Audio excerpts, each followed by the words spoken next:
Hello, travelers of the dark. You have found your way here to the frequency where we whisper the truths the Imperium would burn us for. Today I am going to tell you a story about a lock. Not a lock of iron or plasteel, but a lock made of faith and bone. It is a story about how I prayed to be a hero and how those prayers were answered in the most terrible way possible. They call it the vessel. I call it the end of silence. The story starts right now. Before we descend into the black, leave a like and subscribe. Let me know I am not speaking to the void, that there is someone out there willing to listen to a ghost. Chapter 1. The Saint's Selection. I remember the dust of the Schola Progenium library more vividly than I remember my mother's face. It was a specific kind of dust, heavy with the taste of dead skin and drying ink suspending itself in the shafts of light that pierced the high stained glass windows. We were orphans of the officers who had died for the Emperor, and we were taught that our lives were currencies to be spent. I was a scribe, a copier of holy texts. My hands were stained perpetually black with soot ink, my fingers calloused from the quill. I was not a warrior. I was not built for the bolter or the blade. I was built for silence and for the endurance of sitting still while the galaxy burned outside. I had heard the rumors of the selection for weeks. They always started as whispers in the mess hall stories of the black ships descending not to take the witches away, but to find something else, something rare. We were all desperate for purpose. You have to understand that. When you are raised in the shadow of giants, your only fear is being small. Your only fear is being left behind to rot in the archives while others go to glory. I wanted to be useful. I wanted to be the Emperor's sword. I did not know then that swords do not feel, they only cut. I did not know that to be a weapon, you must first cease to be a person. The doors to the Great Archive opened with a groan of unoiled bronze. Inquisitor Kalen did not walk like a man. He walked like a judgment. He was flanked by stormtroopers, whose armor hummed with a low, threatening static, but my eyes were fixed on him. He wore the rosette of his office not with pride, but with a weary necessity, like a man carrying a heavy stone he cannot put down. He moved down the line of candidates. These were the strongest of us, the boys who excelled in physical drills, the ones with chests like barrels and jaws like granite. They stood at attention, muscles tensed, projecting their strength. They wanted to be picked. They wanted to be heroes. Kalen stopped in front of the strongest boy, a lad named Harlan. He looked at Harlan not with admiration, but with a clinical cold detachment. It was the way a butcher looks at a side of beef, estimating the ratio of fat to gristle. He reached out a gloved hand, touching Harlan's shoulder, and then shook his head. Too much muscle, perhaps. Too much ego. The Inquisitor moved on his disappointment, radiating off him like heat. He was looking for a container, not a fighter. He walked past the rows of hopefuls, his pace quickening, his patience thinning. He was about to leave. He was about to walk out the door and leave us all to our dust and our ink. I could not let him leave. The desperation rose in my throat like bile. I was standing by my lectern, half hidden by a stack of vellum scrolls. I was slight pale from years indoors, my eyes weak from reading by candlelight. I was everything the Imperium usually discarded. But as he turned his back, I spoke. My voice was not a shout, but it cut through the silence of the library. I quoted the passage I had been transcribing, a text from the Apocrypha of St. Dolan. The stone that endures the river is stronger than the stone that diverts it. Kalen stopped. The silence that followed was heavy, pressing against my eardrums. He turned slowly, his coat swirling around his boots. He looked at me. For the first time, he didn't look through me. He looked into me. I felt a pressure in my skull, a sudden sharp headache that tasted of copper. He was testing the density of my soul. He walked back, ignoring the muscular boys who glared at me with jealousy. He stopped inches from my face. I could smell him incense-old sweat and the metallic tang of dried blood. "Your faith," he said, his voice raspy like dry leaves skittering on pavement. "It is not a fire. It is a wall." I looked up at him, trembling, clutching my quill so hard it snapped in my hand. "I only wish to serve," I whispered. "I wish to be the instrument of his will." Kalen studied me for a long moment, his eyes calculating, devoid of warmth. There was no kindness in his gaze, only the grim satisfaction of a man who has found a spare part for a broken machine. He leaned in close, his breath cold against my ear. "Your faith is thick, boy. Let us hope it is thick enough to act as a shield. We have a great emptiness to fill." He straightened up and signaled to his guards. "Take him."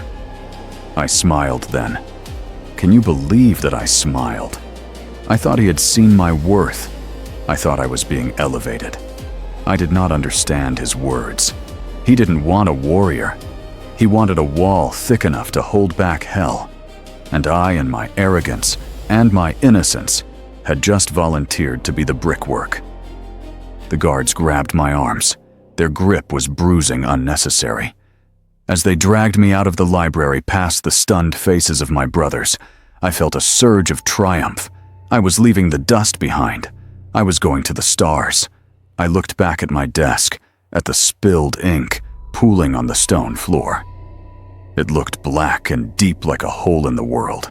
I didn't know it then, but I was already falling into it. The door slammed shut, and the sound echoed like a cell door locking. That was the last time I saw the sun without a filter. That was the last time I was Silas the scribe. From that moment on, I was just raw material. Chapter 2. The Chosen and the Discarded. The transition from the hallowed silence of the library to the belly of the black ship was not a journey. It was a fall. There was no ceremony, no hymns of ascension. There was only the cold steel of a shuttle ramp and the butt of a rifle shoving me forward into the dark. The cargo hold was vast, a cavern of rusted metal and sweating pipes packed tight with humanity. We were not treated as acolytes or holy warriors. We were livestock. The air was thick enough to chew a sour stew of unwashed bodies, fear, sweat, and the metallic tang of recycled oxygen. I tried to stand tall to keep my dignity as a servant of the throne, but it is hard to look noble when you are pressed shoulder to shoulder with the dregs of the sector struggling to keep your footing on a vibrating deck plate. I still believed then. I was a fool, but I was a faithful fool. I looked around at the faces in the gloom, men with scars that mapped out lives of violence, women with eyes deadened by loss, children who had seen things that aged them into crones. I thought they needed comfort. I thought they needed his light. I cleared my throat, my voice thin and reedy against the thrum of the ship's engines. "Do not be afraid," I said, pitching my voice to Carrie. "We have been chosen for a great purpose. The Emperor has called us to his side. Our suffering is merely the tempering of the blade." I expected nods, perhaps a moment of shared prayer. What I got was laughter. It started as a low rumble and spread like an infection.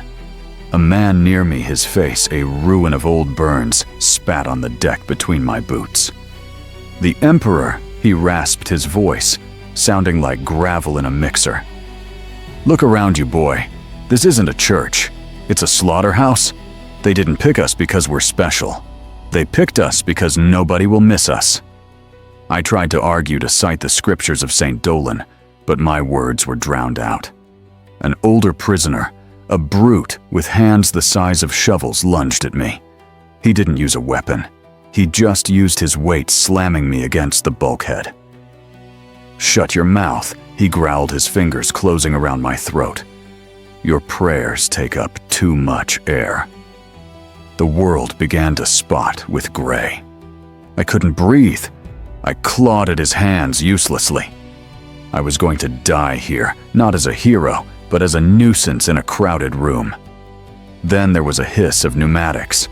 The pressure on my throat vanished. The brute slumped forward, his eyes rolling back into his head, and slid down my body to the floor like a sack of wet grain. Standing behind him was a figure in white stark, blinding white amidst the grime of the hold. It was a woman, young, holding a hypospray gun with a practiced, steady hand. This was Alara. She didn't look like a soldier. She didn't look like a jailer. She had the soft, tired eyes of someone who cries in private. She holstered the hypospray and knelt beside the unconscious man, checking his pulse. "He will sleep for a few hours," she said, her voice a calm island in the chaos. She looked up at me. "Are you injured?" I shook my head, gasping for air, rubbing my bruised neck. "Why did you save me?" I wheezed. "He was a heretic." Alara sighed, standing up and wiping her hands on her apron. The smell of antiseptic wafted off her, sharp and clean, cutting through the stench of the hold. It was the smell of a hospital, jarringly out of place in this dungeon. "He is not a heretic. He is terrified," she said softly, pulling me away from the crowd toward a small medical station in the corner. "And I didn't save you for your sake. I saved you because I swore an oath to do no harm, to preserve life." She began to check my eyes with a small light. "I am a medici. My job is to heal." I looked at her confused. "On a black ship. There is no healing here, only duty." She paused, the light flickering in her hand. "That is what they say. But if I can stop the pain even for a minute, then I am doing my duty. They need you alive for whatever comes next. I need you to be human." We didn't have time to speak more. The ship lurched, a violent shudder that groaned through the metal bones of the hull. The hum of the engines changed, pitch, deepening into a howl that vibrated in my teeth. The lighting in the hold shifted from dim yellow to a sickly emergency red. "We are translating," Alara whispered, gripping the edge of a table. "Into the warp." I looked toward the small, reinforced porthole at the far end of the bay. The stars, the comforting static points of light I had known all my life, stretched out into impossible lines and then vanished. In their place was a roiling, impossible colors, bruised purples and screaming pinks that hurt the eyes just to look at. The reality of the Imperium was peeled away, leaving only the madness underneath. I felt a cold sweat break out on my back. The prisoners fell silent. Even the most hardened killers looked away. We were no longer in the Emperor's domain. We were in the belly of the beast. I looked at Alara, seeking reassurance, but she was staring at the floor, her lips moving in a silent count, trying to impose order on a universe that had just abandoned logic. The cold floor beneath my feet felt less like metal and more like ice. We were cargo, and we were being delivered to hell. Chapter 3. Blueprints on flesh. The room was brighter than the surface of a star. It wasn't the warm golden light of the cathedrals I had grown up in. It was a cold, sterilization white that scoured the back of my retinas. They called it the sanctified surgery. But there was no holiness here. There was only stainless steel and the smell of ozone mixed with burning meat. I was strapped to a table that was tilted slightly upright, displayed like a specimen. My arms were splayed wide, restrained by leather cuffs that had absorbed the sweat of 1,000 men before me. I didn't struggle. You don't struggle when you are paralyzed by a cocktail of drugs that leaves your mind lucid, but turns your muscles into water. I could feel everything, but I couldn't move a finger to stop it. The servitors hovered over me, their mechanical limbs whirring with insect-like precision. They held the needles. These weren't the delicate instruments of an artist. They were industrial drills tipped with blessed silver. When they touched my skin, they didn't just prick. They dug. They were carving hexagrammic wards into my flesh lines of microscopic text that burned with a cold fire. The ink was infused with warp-dampening mercury. Every line felt like a slice of ice being inserted under my dermis. I tried to recite the litany of endurance, but the buzzing of the needles, that endless drilling zzz, zzz, zzz, drowned out my thoughts. I wondered in that haze of agony why the language of protection had to be written in scars. If God loved us, why was his armor so heavy? Inquisitor Kalen stood just beyond the circle of light watching. He wasn't wearing his armor now. He was in surgical scrubs, his hands gloved in black rubber. He held a syringe filled with a shimmering viscous fluid. I watched him as the needles worked on my ribs. His face was a mask of concentration, but his hands were trembling. Just a fraction. A microscopic shake as he tapped the syringe. I had thought him a statue of resolve, a man of iron will. But in that clinical light, stripped of his shadows, I saw the truth. He was terrified. He was mouthing words silently, a frantic prayer, not for victory, but for salvation. He looked like a man trying to defuse a bomb that he had built himself. He stepped forward, pushing the servitors aside. He placed a hand on my chest, right over my heart. His touch was cold, freezing, even through the gloves. He looked into my eyes, and for a second, I saw a flicker of pity that was more terrifying than his cruelty. Reinforce the thoracic cage, he ordered the machines, his voice flat. Deepen the wards over the ventricle. This demon, it prefers to strike at the heart. I felt a chill that had nothing to do with the temperature. They weren't just making a cage. They were building a cage for a specific beast. They knew exactly what was coming for me. Kalen leaned in, driving the syringe into my neck. The fluid burned like liquid lead. "Sleep," he whispered. "Pain is the only thing that is real, Silas. Remember that. When the lies come, hold on to the pain." The darkness rushed in at the edges of my vision, not as a friend, but as a smothering blanket. As I drifted away, the last thing I heard was the buzzing of the needles, sounding less like tools and more like flies feasting on a carcass. Faith is the lock, I had told myself. But lying there, bleeding Holy Script onto the steel table, I realized they were drilling holes into the lock to make room for something else. Chapter 4. Dialogues with the Void. There was no light. Not a single photon. The isolation cell was a tomb designed for the living, a box of absolute negation where the universe ceased to exist. I did not know how long I had been there. Time is a measurement of change, the movement of the sun, the ticking of a clock, the rhythm of meals. Here, there was nothing. No sun, no clock, no food. Only the dark. It pressed against my eyes, a physical weight that felt like wet velvet suffocating me. The silence was worse. It wasn't just the absence of noise. It was a heavy, pressurized presence. It plugged my ears and filled my mouth. After a while, the silence began to have a texture. It felt like I was drowning in deep water, suspended in a black ocean, where the only sound was the roar of my own biology. My own heartbeat became a deafening drum. Thump, thump, thump, thump. It echoed in my skull, a rhythm of terror that I couldn't escape. I could hear the friction of my eyelids blinking. I could hear the creaking of my joints as I shifted on the cold floor. I started to crave sound. Any sound. I would have given my right hand for the scream of a bolt gun or the grind of a tank tread. I just needed to know that something existed outside of this box. I needed to know that I existed. I started to whisper prayers just to feel the vibration in my throat. The Emperor protects. The Emperor protects.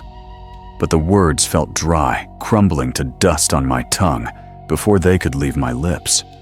The darkness ate them. I was alone. truly, utterly alone. Then the voice came. It didn't come from a speaker. It didn't come from the walls.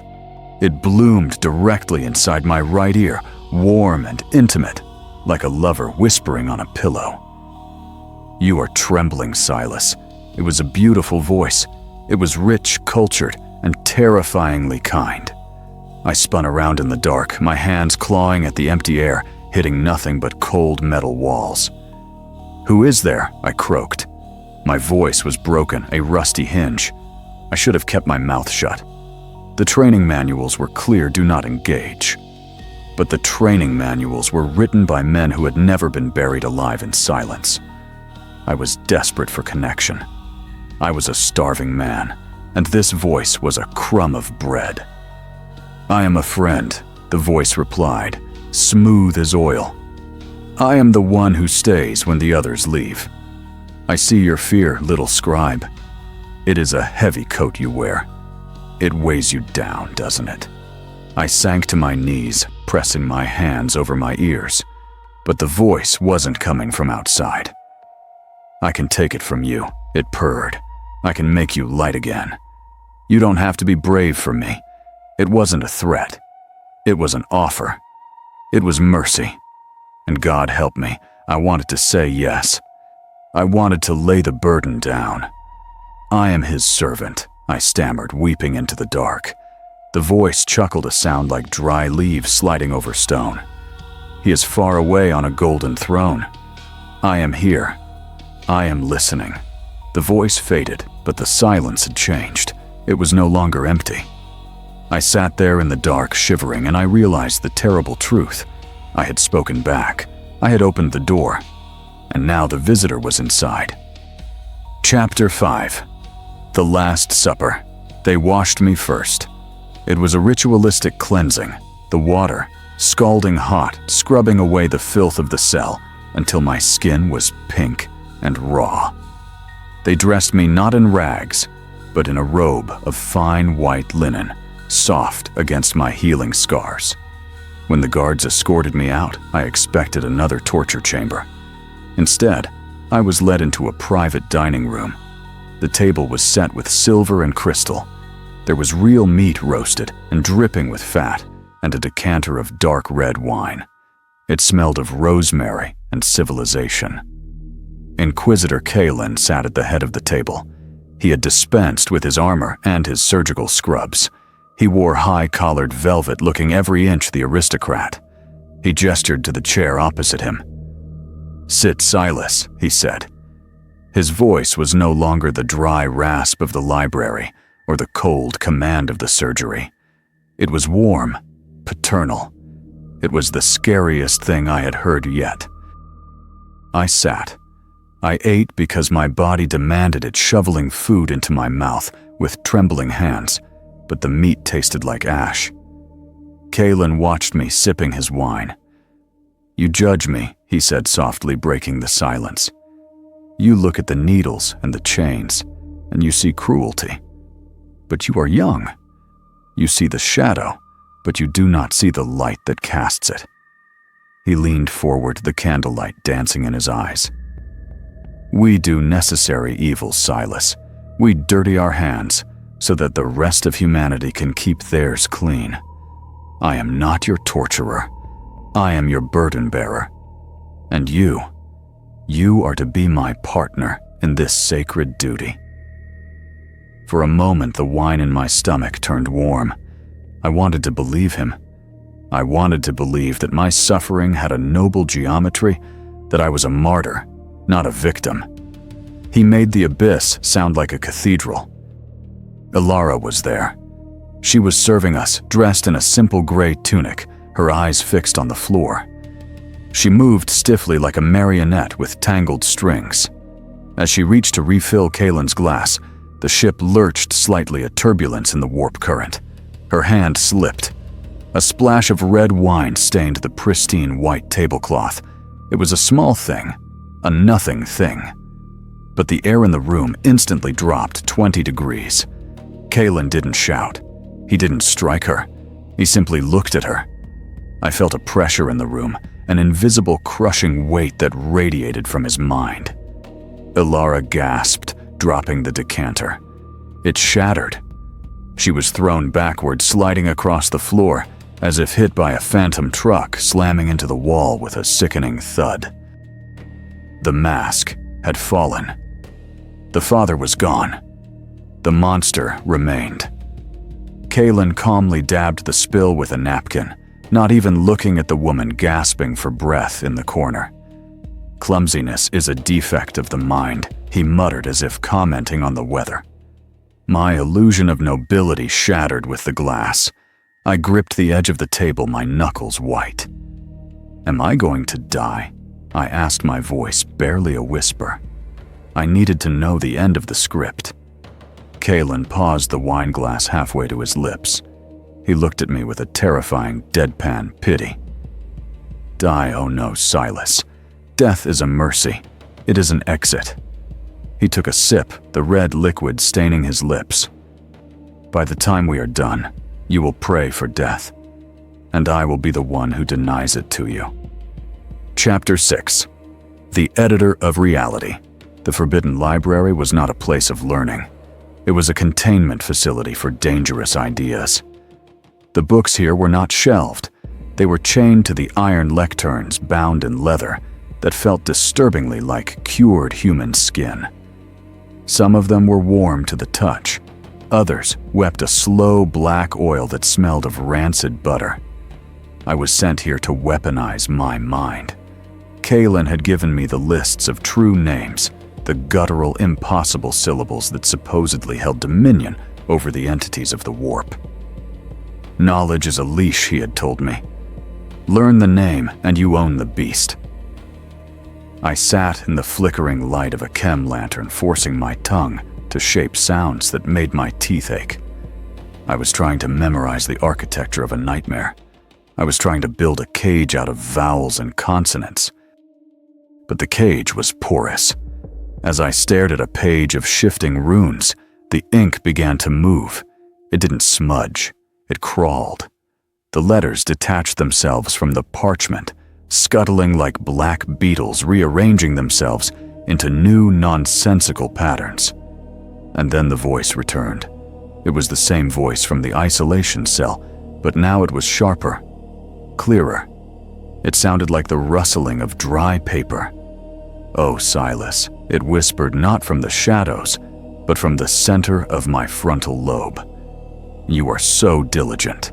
You study the map, thinking it will save you from the territory. It was the editor, the entity they had chosen to graft onto my soul. It didn't roar like a predator. It critiqued. It sounded like a bored scholar reviewing a child's essay. Why do you obsession with labels? The voice asked, amused.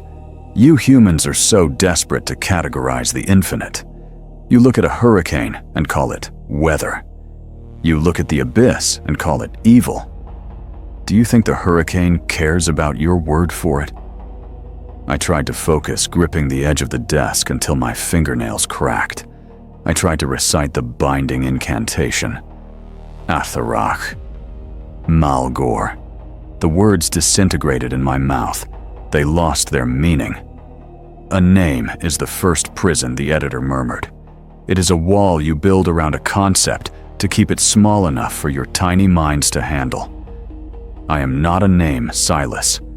I am the thing that happens when the walls come down. I am here to free you from definitions. The book before me was now blank. The ink had pooled at the bottom of the page, formless and silent. I looked up, panic rising in my throat, and I tried to think of the Emperor. I tried to summon his image to banish the voice, but the concept slipped away like water through a sieve. For a terrifying second, the word Emperor was just a sound, a noise without weight, a hollow vibration. Don't try to name your jailer. The voice chuckled, the sound vibrating in my molars. You might find that the only thing keeping you human was a label. And I have an eraser. I slammed the book shut, but the silence that followed wasn't empty. It was waiting. I had forgotten my mother's name. The editing had begun. Chapter 7. The Denied Exit. My body was becoming a stranger to me. It wasn't just the tattoos or the scars anymore. The bone itself was rebelling.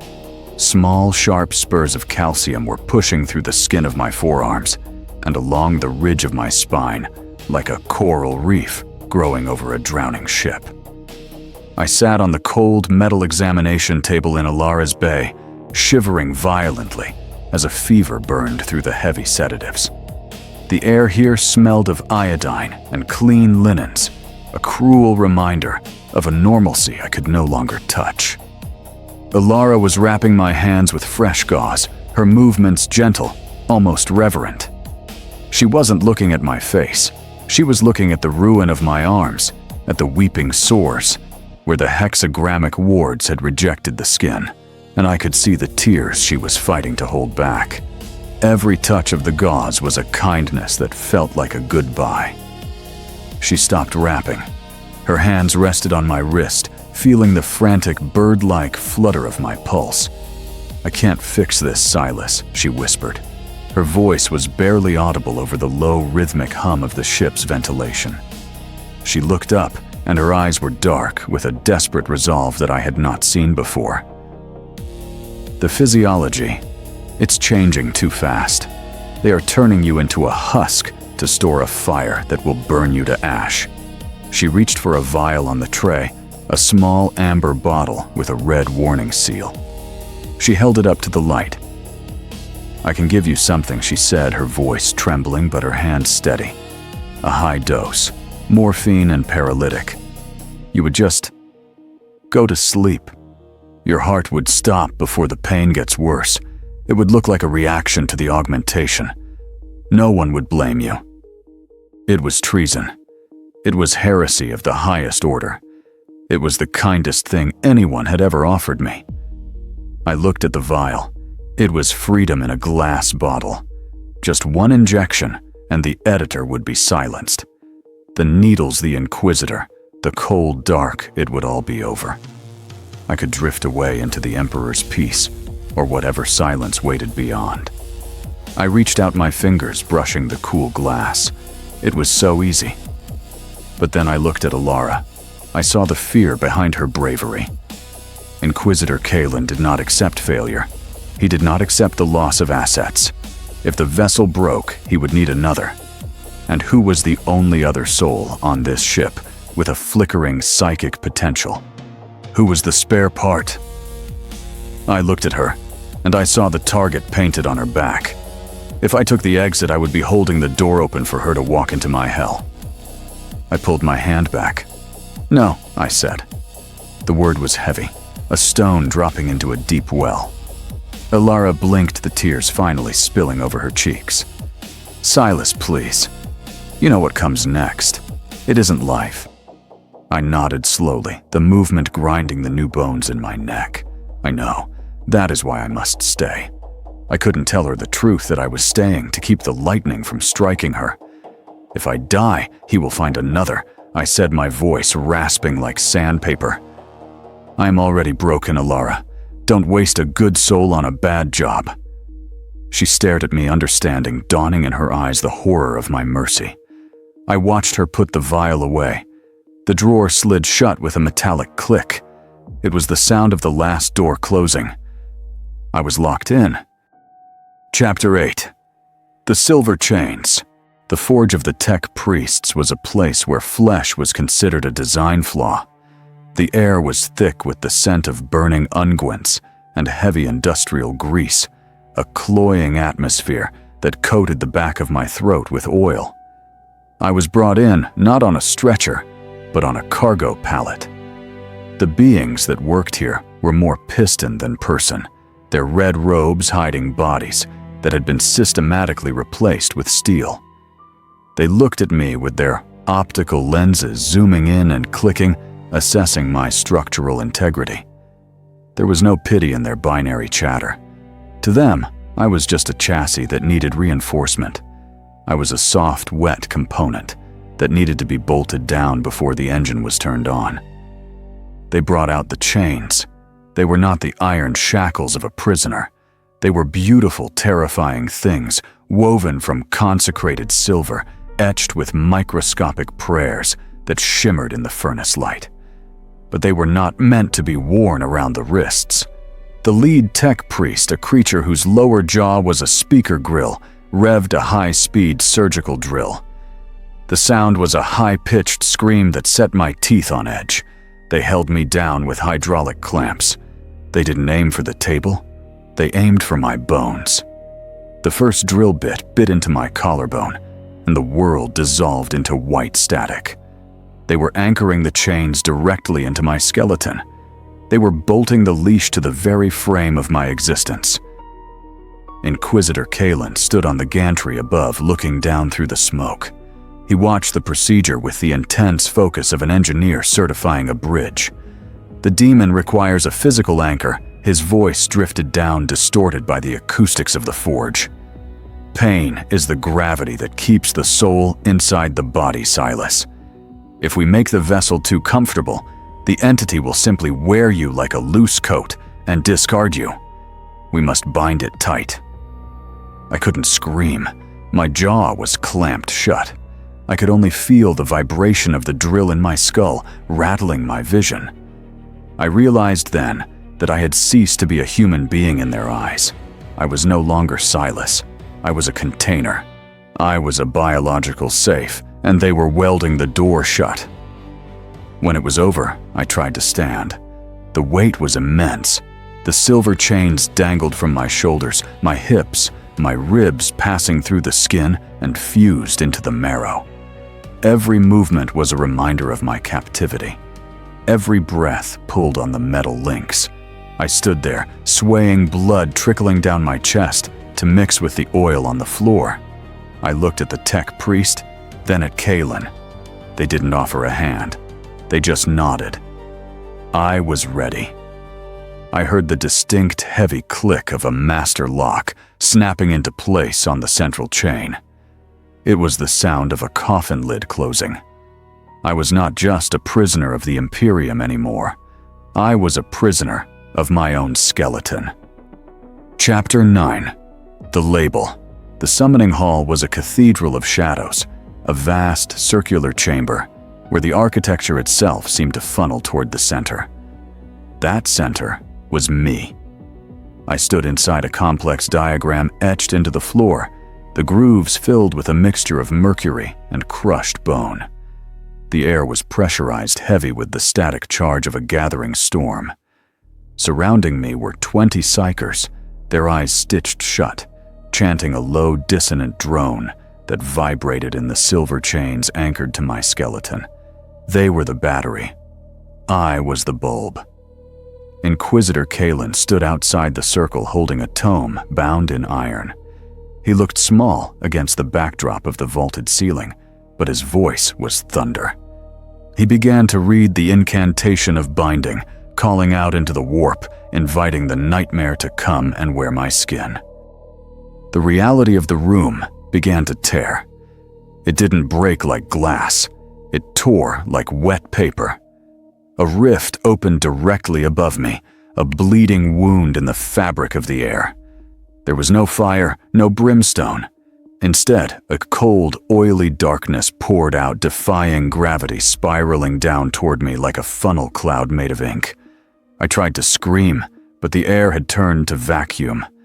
The darkness hit me. It didn't strike me. It poured into me. It flooded my nose, my mouth, my pores. It felt like swallowing a glacier. It felt like swallowing a library of forbidden books. My mind, which I had tried so hard to fortify with prayers, was suddenly crowded. I was being evicted from my own body. Inquisitor Kalen stepped forward, his face pale, but his eyes burning with fanaticism. He pointed a rod of power at me. "I name thee Daemonhost," he shouted, his voice cracking with the strain. "I bind thee to this vessel, to serve the Emperor's will." A laugh bubbled up in my throat, but it wasn't my laugh. It was a sound that tasted of old dust and absolute arrogance, the entity inside me. The editor seized control of my vocal cords. It felt like a hand reaching into my throat and pulling the strings. My head snapped up, my eyes burning with a violet light that illuminated the terrified faces of the chanting psychers. Daemonhost. The voice that came out of my mouth was a chorus of whispers, overlapping and dissonant. Again with the labels. Again with the little boxes. I felt my own jaw working, but I wasn't moving it. The entity looked at Kalen with my eyes dissecting him.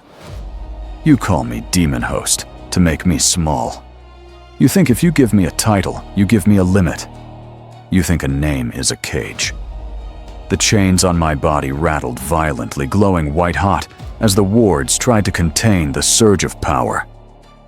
I am the erasure of limits. I am the silence that follows the word. Kalen recoiled but held his ground, chanting louder. The entity inside me sneered.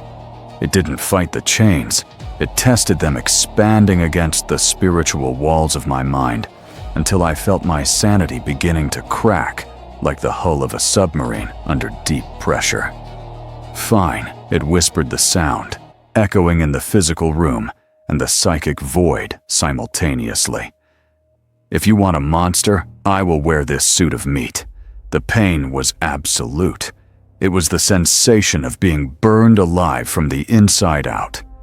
I opened my mouth to scream, but the sound that emerged was a harmonious, terrifying chord of my agony and the creature's delight. Faith is the lock, I had believed.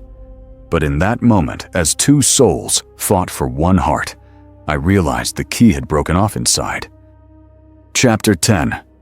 War for the Mind. The battlefield shifted. I was no longer in the stone chamber of the Black Ship.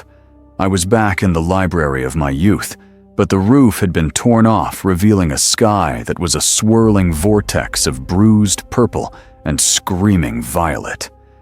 This was my mind. This was the fortress I was supposed to defend. But the gates were already open. The editor was walking through the aisles of my memory, running a long clawed finger along the spines of the books that held my life. It wasn't destroying them. That would have been too crude. It was rewriting them. It pulled down a volume, a memory of my mother, a soft, vague recollection of warmth and a lullaby. The demon opened it, dipped a quill into a pot of black bile, and began to scratch out the words.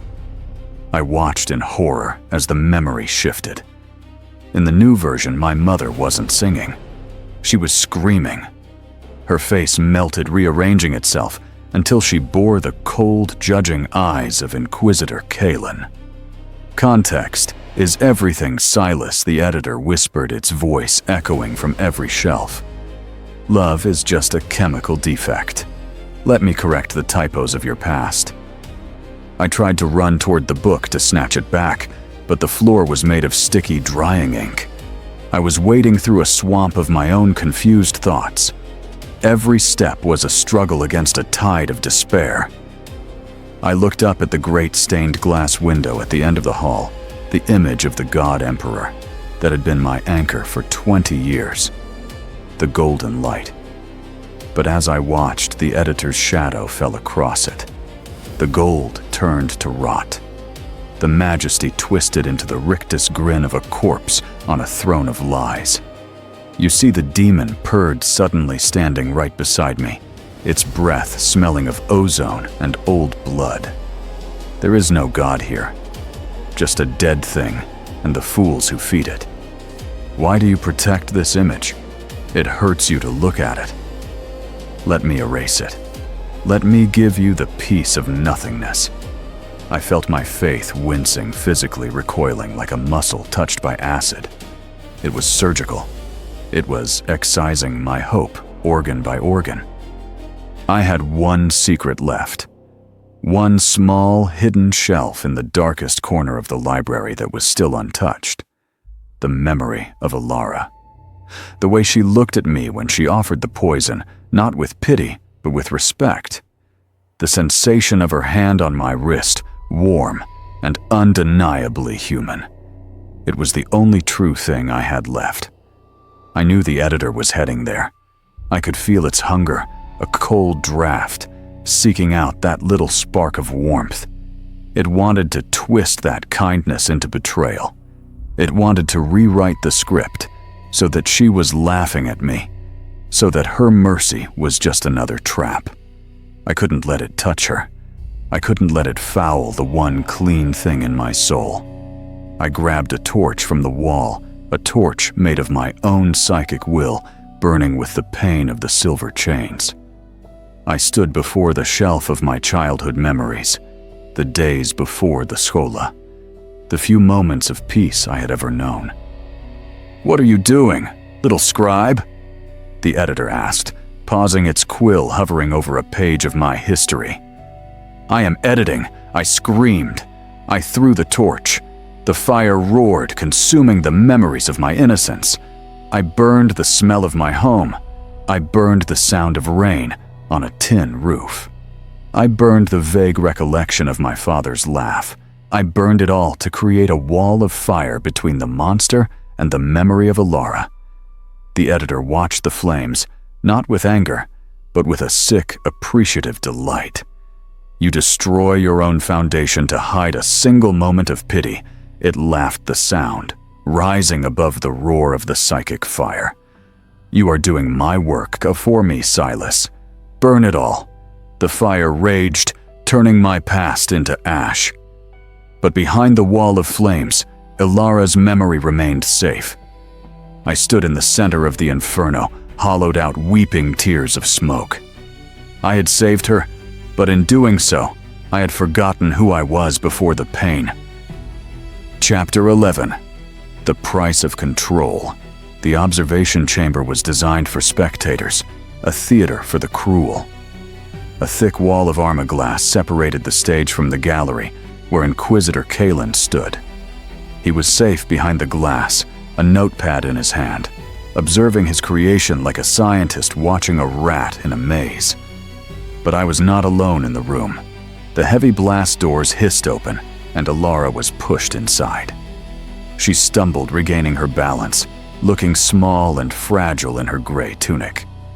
She looked at me, at the monster I had become, floating a few inches off the deck, wreathed in shadows and silver chains, and she didn't flinch. Kalen's voice crackled over the Voxcaster, distorted and metallic. "Subject stability test Delta. Target acquisition. Restrain the entity, Silas. Show me you are the master of the house." He was using her as bait. He was dangling the one person I cared about in front of a shark to see if the leash held. Inside my mind, the editor roared with laughter. It was a sound like tearing metal. Oh, the little healer. It hissed its attention, focusing on Alara like a laser. She smells of soap and hope. Disgusting. Let's break her. My arm raised without my permission. My fingers, now elongated and tipped with obsidian claws, twitched with the desire to rend flesh. I fought it. I screamed internally, pulling against my own muscles. It was like trying to stop a falling boulder with your bare hands. My tendons snapped. The silver chains drilled into my bones grew white-hot, sizzling against the marrow. I forced my arm down, inch by agonizing inch, my breath coming in ragged gasps that sounded like a bellows fanning a fire. Alara didn't run. Any sane person would have clawed at the door, screaming for mercy. But she walked toward me. She walked right into the kill zone. She looked up into my face, ignoring the violet fire burning in my eyes, ignoring the way my skin rippled as the demon tried to burst out. "Silas," she said. Her voice was steady, cutting through the psychic windstorm swirling around us. "I know you are in there. Look at me." The editor snarled, and a wave of telekinetic force slammed into the floor, buckling the steel plates. "He is gone," the demon shrieked through my mouth. "There is only the hunger." But Alara shook her head. "No," she whispered. "He is the lock, and locks do not yield." She reached out. She was going to touch my hand. She was going to anchor me. I panicked. I knew what was building up inside me. The pressure wasn't physical. It was a radiation of pure warp energy, a buildup of unreality that the chains couldn't ground. "Stay back," I tried to shout with my own voice, but it came out as a gargle of static. The editor surged, frustrated by my resistance, and since it couldn't strike with claws, it struck with raw power. It lashed out. Not at her body, but at the space she occupied. I felt the dam break. A pulse of indigo light, silent and terrible, erupted from my chest. It washed over Alara. There was no scream. There was no gore. It was far worse. One moment she was standing there, her hand outstretched, her eyes full of a terrifying grace. The next, the air where she stood simply ceased to be. There was a sound, like a wet pop, like a bubble bursting, and then a rush of air filling the vacuum. She didn't die. She was deleted. The editor had edited her out of the room. All that remained was the smell of ozone and the faint, lingering scent of antiseptic. I stood frozen, my arms still outstretched. Kaelin's voice came over the speaker, sounding pleased. Containment breach within acceptable limits. Good. You didn't tear her apart. I stared at the empty space. I hadn't torn her apart. I had unmade her. The silence in the room was absolute, heavier than any chain. Chapter 12, Complicity. The transition from the ship to the surface was a blur of violence. I was not deployed like a soldier. I was dropped like a bomb. The orbital pod slammed into the mud of the war zone with enough force to shatter teeth hissing as the heat of re-entry boiled the stagnant water around it.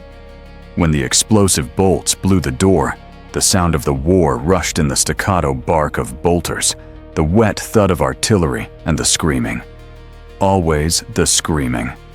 We were on a world that had forgotten the sun, choked by smog and heresy. The enemy was everywhere. Cultists draped in skins that still looked wet, chanting names that made the air itch. They rushed the crash site thinking I was a stranded pilot, fresh meat for their dark gods. They did not know they were running toward a disposal unit for reality. I stepped out. Or rather, the thing inside me stepped out, dragging my feet through the muck. I felt the editor stretch, expanding into the physical space, delighted by the abundance of targets. A cultist charged me, swinging a chain axe that revved with a hungry growl. The demon didn't dodge. It simply looked at him. I felt a surge of psychic pressure, a sudden rewrite of the laws of physics around the man. His bones suddenly decided they were liquid. He collapsed into a pile of screaming meat and armor, his structure undone in a blink.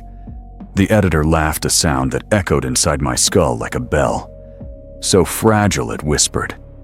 Their stories end so easily. Usually I would have fought it. I would have pulled on the silver chains, reciting the litanies of restraint, trying to hold the beast back to save my soul. But then I saw what they had done. Beyond the line of cultists, there was a shrine to the Emperor, a humble roadside chapel. They had defiled it. They had mounted the heads of the faithful on the statue of the Golden Throne. They had smeared filth over the aquila. A cold, hard knot tightened in my stomach. These were not just enemies. They were an insult to the suffering I had endured. They were mocking the very thing I had destroyed my life to serve. Why should I hold back? Why should I protect them from the monster when they were monsters themselves? For the first time since the binding, I stopped pulling the leash. I leaned into it. I looked at the horde of heretics, and I spoke to the editor. Burn them, I thought. Burn them all. The demon paused, surprised by my permission, and then it surged with a terrifying joy. It didn't need to steal control. I gave it the keys. I raised my hands and the violet fire erupted. It wasn't the clean fire of a flamer. It was warp fire, cold and hungry. It swept over the trench line, ignoring cover, ignoring armor. It didn't burn their flesh. It burned their existence. Men turned to ash in mid-scream. tanks rusted into dust in seconds. I walked through the inferno untouched. The heat did not blister my skin. It fed me.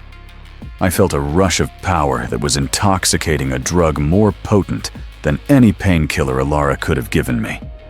I was not the victim anymore. I was the judgment. I watched a sorcerer try to cast a hex, only for the editor to catch the spell in the air, twist it, and shove it back down his throat.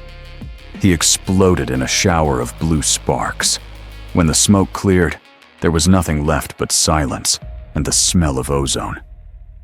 I stood amidst the ruin, the silver chains glowing softly. Faith is the lock, I had always said. But if you swing the lock hard enough, it becomes a hammer. And God, it felt good to swing it. Chapter 13. Thinning Veils. The night air on this Emperor-forsaken planet was cold enough to crack stone, but I did not feel the chill.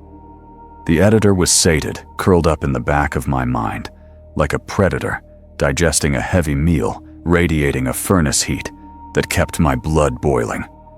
I sat on a crate in the command tent, stripped to the waist, while Inquisitor Kalen attended to the maintenance of my containment. The battle had strained the silver chains. The links were glowing with a dull, angry red, and the skin around the anchor points was charred.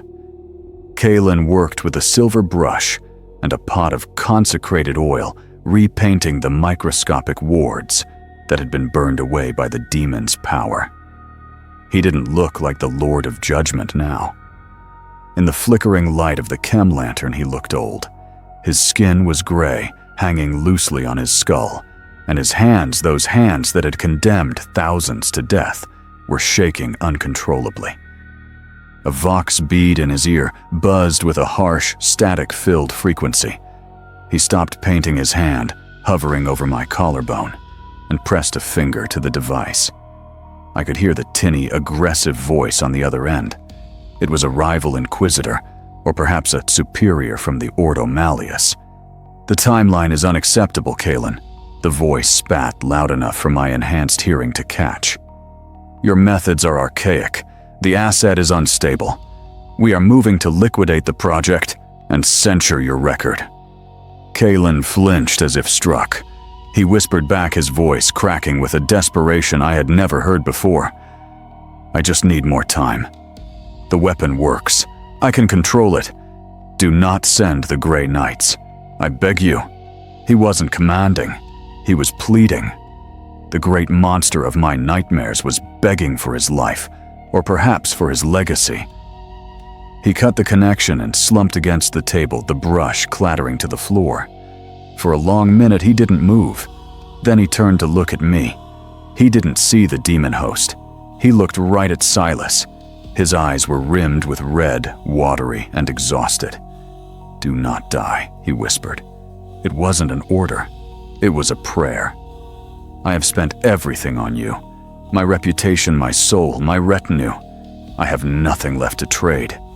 You cannot fail, Silas. Because if you break, they will erase me too." He reached out his fingers, trembling as they touched the fresh burn on my shoulder. "We are the only thing standing between this sector and the abyss. They don't understand. They think we are the monsters. But we are the only ones willing to hold the door shut." I looked at him, really looked at him for the first time since the library. The fear that had defined my existence for months suddenly evaporated, replaced by a hollow, cold pity. He wasn't a dark god playing with mortals. He was just a man. A terrified, frantic man who had convinced himself that his sins were virtues because he couldn't bear the weight of them otherwise. He was as trapped as I was. I was bound by silver chains. He was bound by his ambition and his fear of irrelevance. "You are tired, Inquisitor," I said, my voice blending with the low hum of the demon. He nodded a single jerky motion. "Sleep is for the innocent," he rasped. He picked up the brush again, his hand steadying with a supreme effort of will. He went back to work, painting the bars of my cage, unaware that the prisoner was no longer afraid of the warden. Chapter 14. The Breach. We were losing. It wasn't the slow attrition of trench warfare. It was the swift, brutal dismantling of a lesser force by superior biology. The enemy was no longer a rabble of cultists. They were traitor Astartes giants, clad in ceramite that was the color of dried blood and old bruises. They moved with a speed that defied their mass, their bolters turning our cover into shrapnel and our soldiers into mist. I stood in the center of the slaughter, the editor pacing inside my mind, like a tiger in a crate that was too small. We were holding the line, but barely. The silver chains were glowing white-hot, humming with the strain of containing the power I needed to survive. Kalen was crouched behind a ruined wall, shouting into his vox, but no reinforcement was coming. He looked at the encroaching giants, then at me. He knew the math. The lock was holding, but the door was about to be kicked in. Condition Black Kalen screamed, his voice tearing through the roar of battle. He keyed a sequence into the control gauntlet on his wrist, releasing safety protocols, disengaging the primary seals. Silas, kill them. Kill them all. I felt the silver chains go slack. It wasn't a physical loosening. It was a metaphysical unbuckling. The wards that kept the demon suppressing its true nature vanished. The editor didn't hesitate. It exploded out of me. My body arched back, bones audibly snapping as they elongated to accommodate the entity's true size. My jaw unhinged. The violet fire that usually leaked from my eyes became a torrent, a pillar of warp light that pierced the smoky sky. I was no longer Silas the vessel. I was the crater where the bomb had gone off. The traitor Marines stopped. Even they, veterans of the long war, paused at the sight of unreality bleeding into the materium. The editor laughed a sound that cracked the vision blocks of their helmets. It lashed out with tendrils of pure shadow, whipping through the air faster than thought. It didn't strike the Astartes. It passed through them. I watched a passenger in my own skull as the giants simply fell. Their armor was intact, but inside their nervous systems had been turned to ash. The editor was scrubbing them from the narrative. It was effortless. It was ecstatic. In seconds, the squad of super soldiers was nothing but a pile of empty ceramite shells. The threat was gone.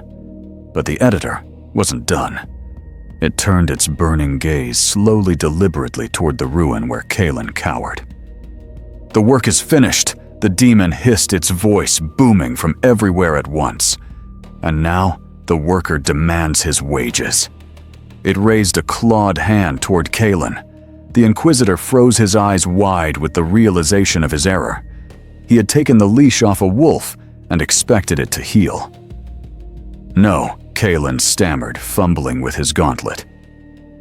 "Code Vermilion abort, abort." He slammed his fist onto the kill switch, a device designed to flood my nervous system with the psychic equivalent of a supernova. It was the ultimate punishment, the failsafe to execute the vessel. The pain hit me. It wasn't pain. It was the sensation of my soul being put through a meat grinder. It was designed to kill me, to sever the connection and banish the demon. The editor shrieked, recoiling, its grip on reality slipping. It tried to flee, to abandon my body and leave me to die in the agony. I should have let it go. I should have let Kalen die. But something deep in the charred remains of my mind, some stubborn, indoctrinated instinct of the boy who wanted to be a shield, grabbed hold. I didn't push the demon out. I pulled it back in. I clamped my will down on the agony, absorbing the kill signal, using my own suffering as the cage. I forced the editor back into the box, screaming silently as my soul was shredded to protect the man who had tortured me. I saved him. I saved my jailer.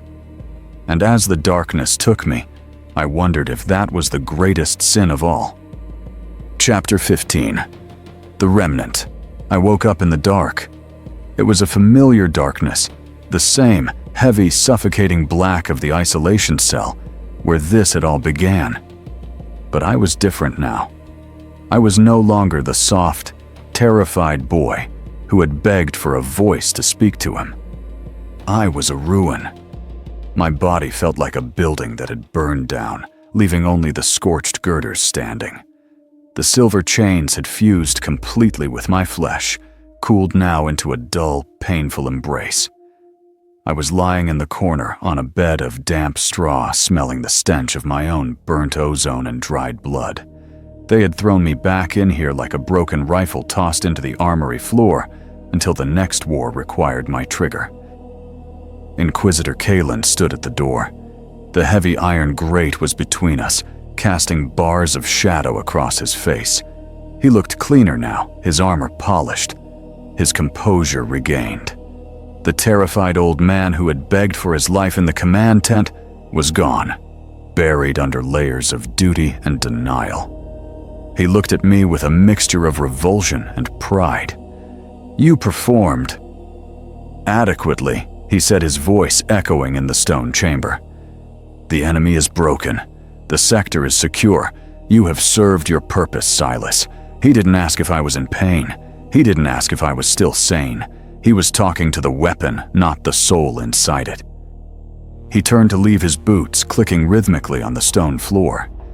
He thought I was unconscious or lobotomized by the kill switch. He thought there was nothing left behind my eyes but the dormant demon and the obedient dog. He was wrong. I moved my hand.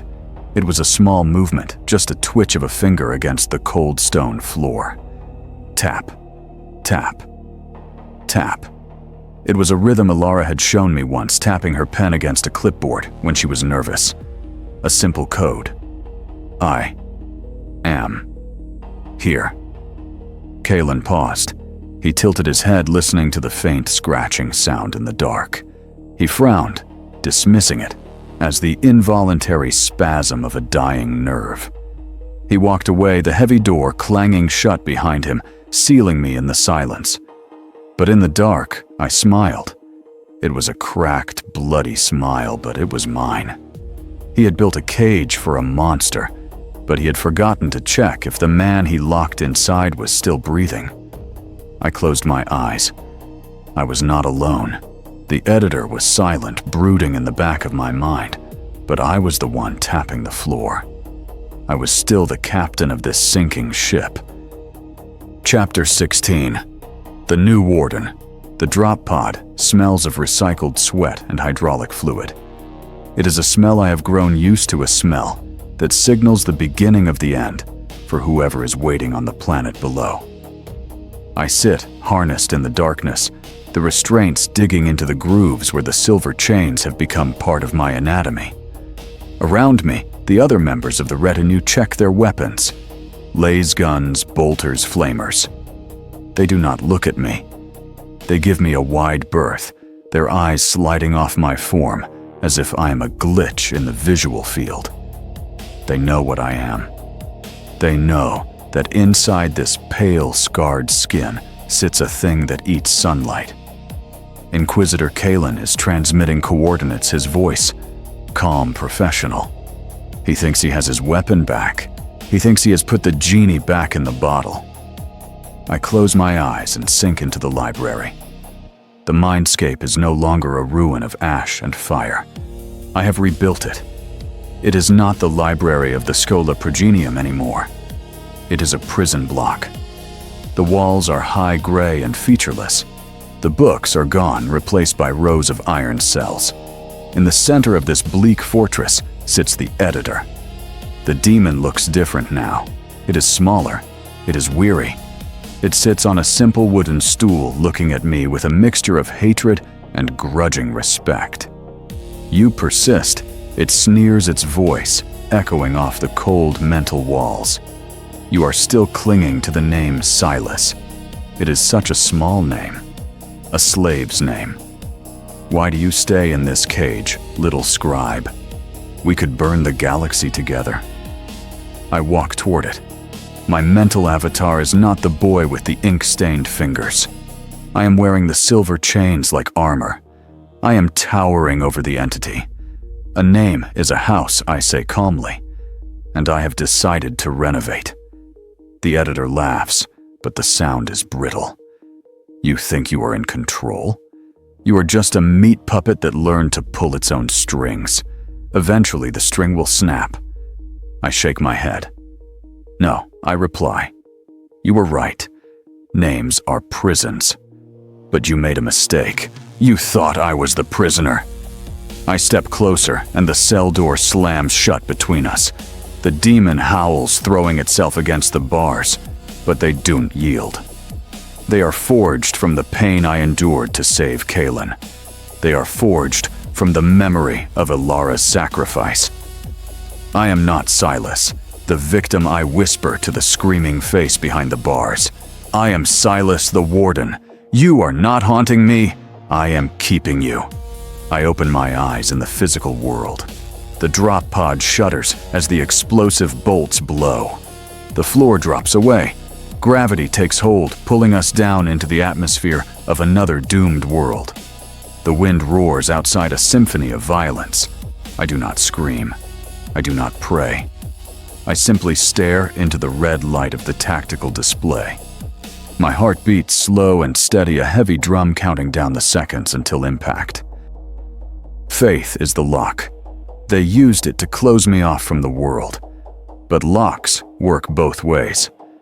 I have turned the key, and I am never letting it go. The pod slammed into the earth. The doors opened. I stepped out into the fire. Thank you for sitting with me in the dark. It is rare to find someone willing to listen to a story that has no happy ending, only a necessary one. You have heard my confession, and now you carry the weight of it too. Before you go back to the light, I have one question for you. Who is the true monster in this story? Is it me, the man who became a demon to fight them? Is it Kaelin, the man who sacrifices souls to save the Imperium? Or is it the Imperium itself, a machine that requires blood to keep its gears turning? Leave your answer in the comments. And if you have the stomach for more truths from the 41st Millennium, click like and subscribe. The Vox channel is open. I will be waiting.